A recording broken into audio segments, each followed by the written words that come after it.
There are times in life when something that begins as a straightforward favor develops into something far different from what you had anticipated. As a marketing professional, my name is Lily, and I am 31 years old. Michael, the head of our department, saw my dedication after I had worked my way up the ladder in my company. I had worked my way up the ladder. We had spent years working side by side on challenging projects and tight deadlines, and as a result, we had developed a trusting and respectful connection with one another. Despite the fact that our relationship remained professional, my appreciation for Michael stemmed from the fact that he had assisted me in developing my role. At the conclusion of a meeting that we had just finished on a Wednesday evening, Michael came up to me with an unusual request. When compared to a man who exudes such self-assurance, he appeared to be a little nervous. He began by scratching his chin and saying, "Lily, I don't typically mix my personal life with my professional life. However, I have a friend who is coming town who is a really close friend, and he is in the area for the first time. He could use some direction, and to tell you the truth, I'm completely overwhelmed with work." In a curious manner, I lifted one eyebrow. "You want me to show him around?" Michael gave a slight nod, a smirk tugging at the corners of his mouth. "It's only a favor for my friend. You can call him Josh. Ever since we were in college, we have been friends, and he is the kind of person who enjoys getting to know the people in the community. If there was anyone who could make him feel more at ease, I felt it would be you." Despite my initial reluctance, I gave my consent. I had always been grateful to Michael for his assistance, and I believed that this would be a simple enough assignment to show my appreciation for his generosity. Michael sent me a text message with Josh's contact information later that evening. In the few texts that Josh and I exchanged, he came across as charming and friendly overall. The next day, we intended to meet at a cafe close to my place with the sole purpose of greeting one another and becoming familiar with one another.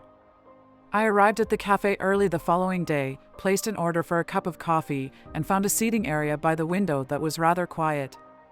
A few minutes later, the door opened, and a man arrived who quickly drew my attention. I was immediately intrigued by him.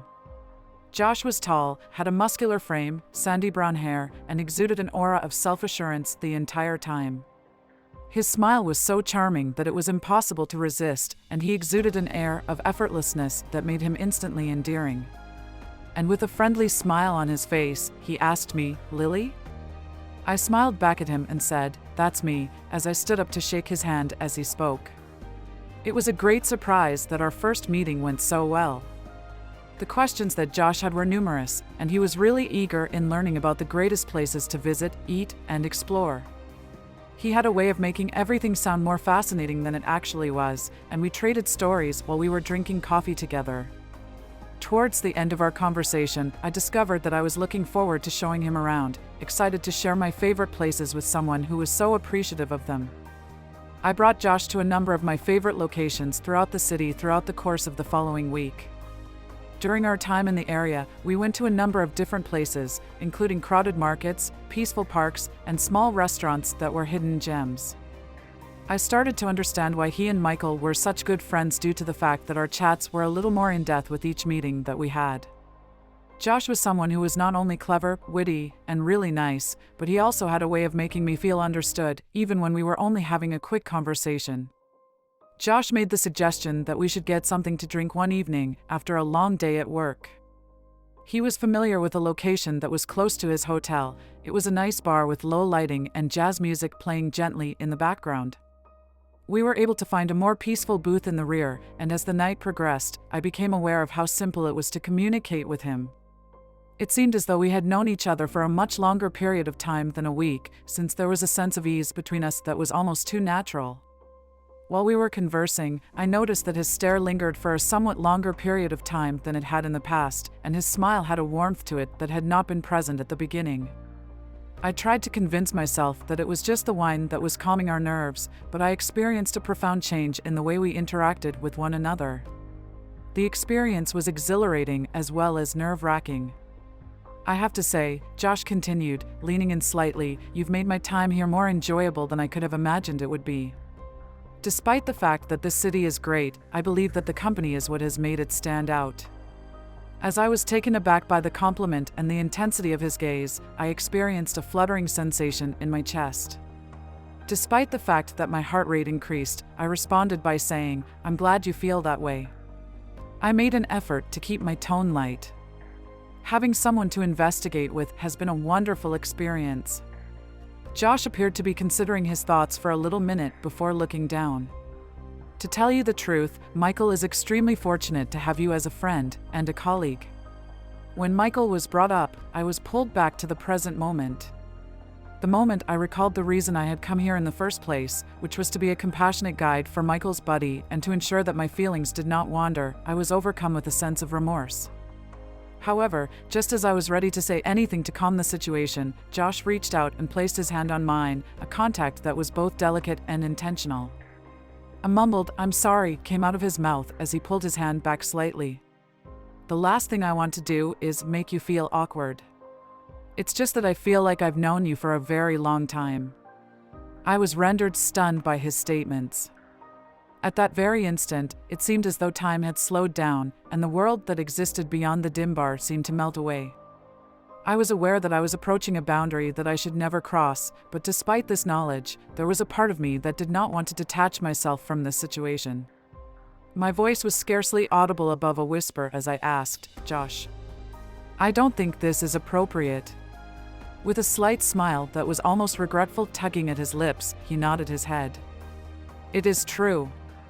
Despite this, it does not make things any simpler." The moment that had existed between us was broken when he leaned back, and I let out a breath without realizing that I had been holding my breath. Suddenly, the bar that was around us felt to be too near, and the air was thick with tension. After a moment of stillness, each of us began to digest the feelings that we had not expressed to one another, which lingered between us like a secret that we were both reluctant to admit.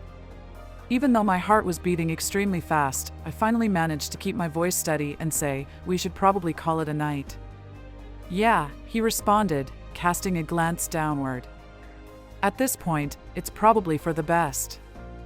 Following our departure from the pub, we strolled through the peaceful streets side by side, neither of us conversing very much. While we were getting closer to his hotel, he came to a stop and turned around to face me. His eyes were clear and focused in the dim light of the street lamp. Under his breath, he whispered, "I am aware that this may sound crazy, but I do not want this week to end." "It's been a very long time since I've felt this connected to someone," she said. When I heard those words, my heart began to hurt. There was a part of me that wanted to brush it off, to tell both myself and him that we were simply two individuals from different worlds who happened to be brought together by chance.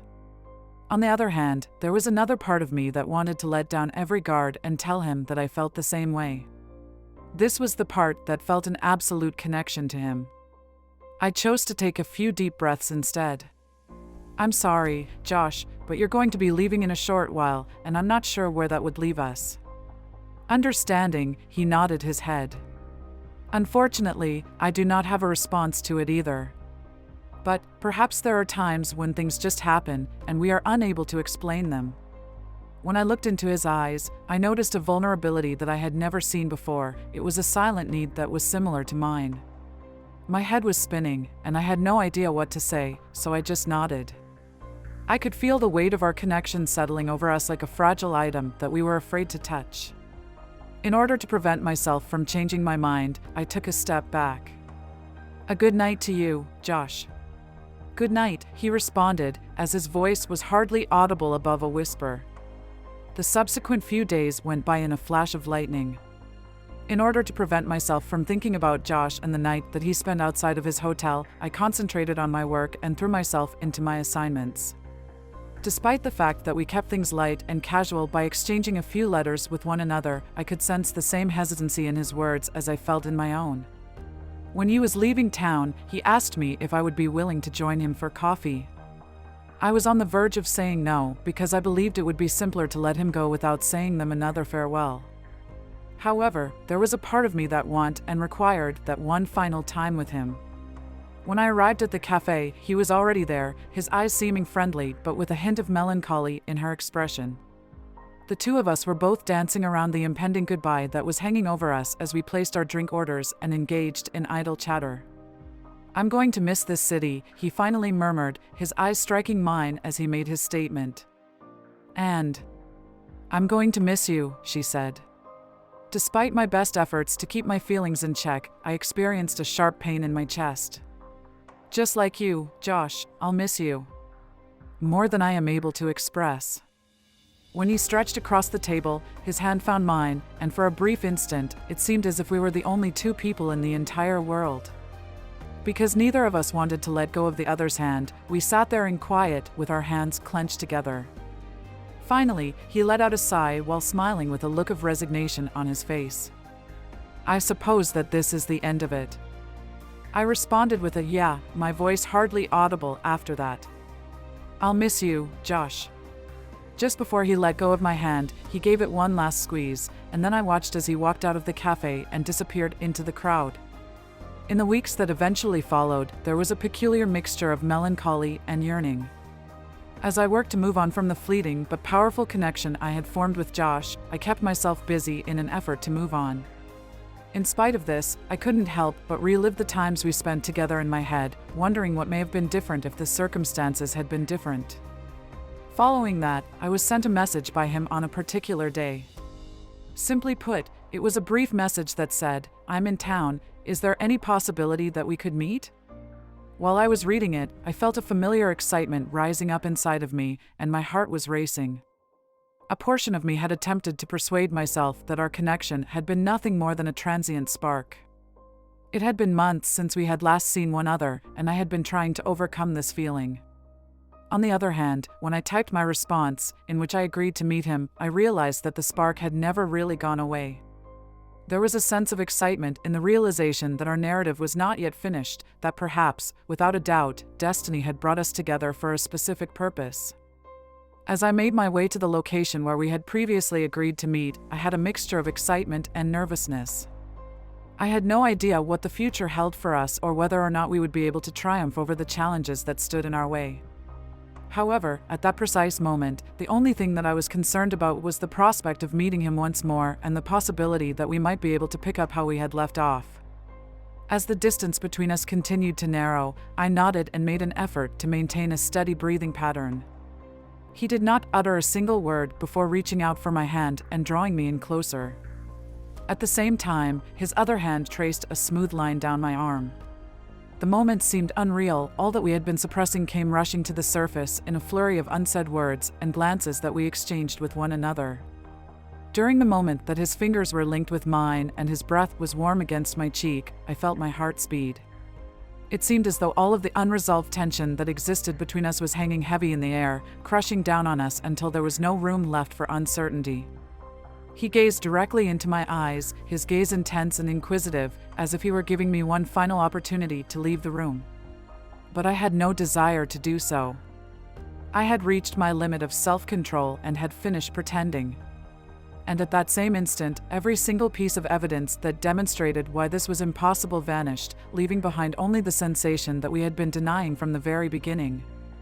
My hands eventually made their way to his shoulders, and as I brought him closer to me, I could feel the weight of every word that we had not yet had the opportunity to say. As he drew in closer, his lips lightly touched mine in a kiss that was deliberate and deliberative, as if he was trying to appreciate every moment of the connection that we had been working so hard to avoid. At first, it was soft, even tentative, but the need that existed between us increased rapidly, and until there was no longer any room for hesitation. While we were standing there, encircled by each other, time seemed to stand still. It was a moment that we both knew would remain ingrained in our memories for a very long time after it had passed. When we eventually parted ways, he laid his forehead against mine while his hands continued to hold me tight. He was struggling for air and his face was red. To the point where his voice was scarcely audible, he hushed, "What now?" Despite the fact that I did not know the answer myself, I grinned because I was aware that I was not yet prepared to let go. I softly said, "Perhaps we don't have to know," while moving a strand of hair away from his face during our conversation. "Let's just wait and see where this goes, shall we?" When he nodded, a smile spread across his face, and in that shared glance, I felt the excitement of something new and exciting developing between us. It was a promise that whatever occurred next, it would be a narrative that neither of us would forget.